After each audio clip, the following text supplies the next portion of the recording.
Morning, this is Brother Peter with tidbits from the Word.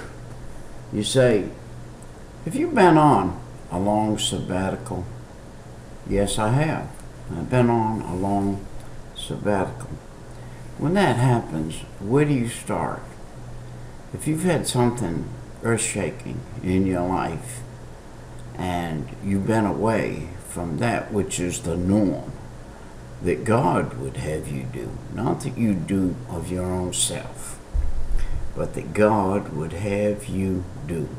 And you've been out of the norm and you haven't been doing. Where you start? You start back where you left off, putting one foot in front of the other in the same direction that you left.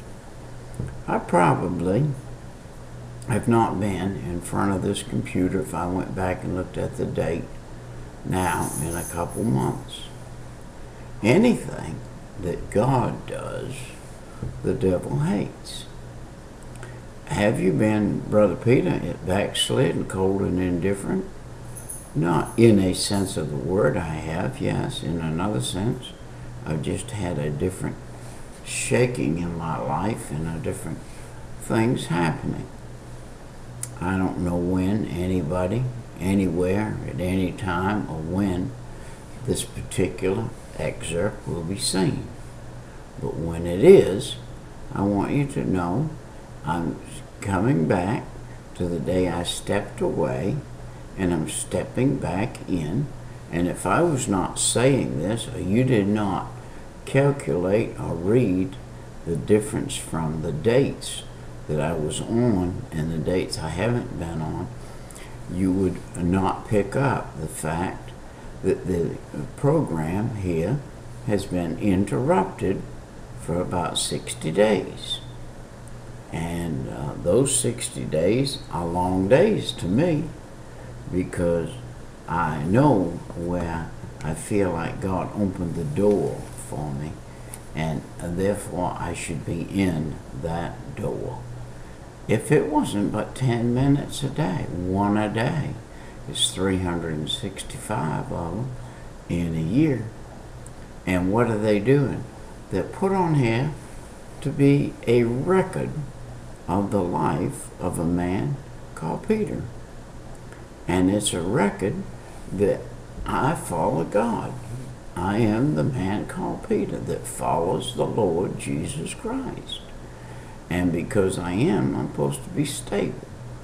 And therefore, if I'm stable, I can lead others to be stable, which is a very, very, very important thing, is that we all be stable Christians. In the book of Jeremiah, chapter 42, I was asking the Lord this morning in some study and some Bible reading, and reading in a prayer book that I'm reading. My daddy left me this prayer book. My mother gave it to me. It's The Path of Prayer by Samuel Chaddock, and it was written in 1912, and it is probably, undoubtedly, one of the, if not the best, prayer books of a guide that knew how to pray outside of the Bible that you will ever look at. But back in the Bible, in chapter 42, the captains of the forces came to Jeremiah. And Jeremiah was called of God to be a preacher, to be a leader in that time.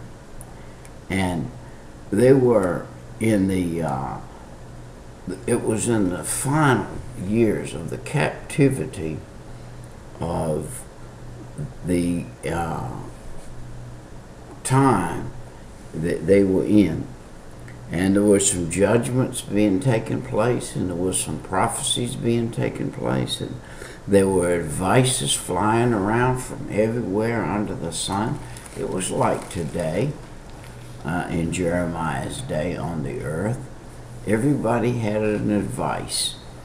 All the newscasts had something to say. but it was all negative. Here comes Jeremiah. He's a positive human being in the eyes of God. And God said, Jeremiah, you just tell them like it is, whether they like it or not, or whether they lump it. You just tell them like it is. So as Jeremiah comes along, now he's going to be required to do something. These fellas ask him, they require, what do we do, Jeremiah? And in verse 7, it said, after 10 days of prayer, Jeremiah goes directly to prayer to God. After 10 days of prayer, in verse 7, and waiting on God for a message to the remnant of the Jews left in the land. Now Jeremiah was praying for the remnant of the Jews left in the land. And here's some of the captains that came and inquired of Jeremiah to inquire of God. I was speaking with Brother Ralph Taylor yesterday, and I said, isn't it odd, Brother Ralph, that there's 2.5 million people over here in the Holy Land during that period of time, and God chose one man. He would come speak to one man, and that one man would speak to the people. In this particular case, God's using Jeremiah. These other guys, could they have asked God and got an answer? They could have asked God, yes. But the answer God gave them was, go ask the man of God that I speak to, Jeremiah. So now they had to go ask him. So they go ask Jeremiah. And they said, I beseech thee for supplication. Supplication, what is that? Have you ever seen a big female animal?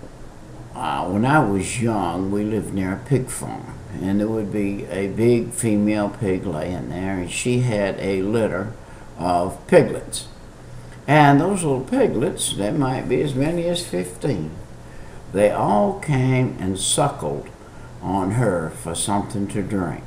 That is supplication. That is supplication. Where did those little piglets go when they needed some nourishment?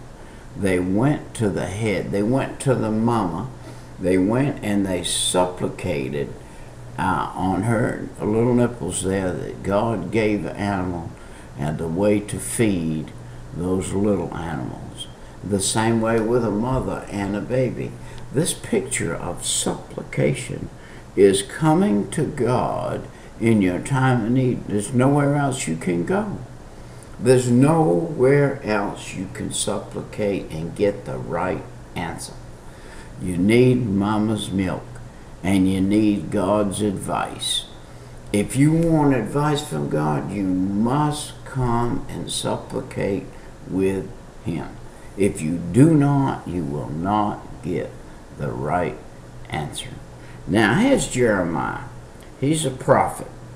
And he said, Jeremiah said unto them in verse 4, I heard you. I have heard you. Behold, I will pray unto God according to your words. Now, he is going to pray unto God according to the words of those men. And then he's not going to pray with his own words. He's going to pray God. These guys came to me with a desire, and I'm going to pray about it. Now, if you want to study chapter 42 in the book of Jeremiah, my recommendation to you would be open a Bible, get it out, a good one with some help notes on the sides, and study this chapter. There is a wealth of patience in it. There is a wealth. 10 days. Remember now, Jeremiah's been praying 10 days to get an answer here. An answer that he really needed. He felt like sooner than 10 days. And those other guys sure felt like sooner than 10 days too. But it wasn't. It was 10 days before he got the answer. But when he got it, he's going to bring it to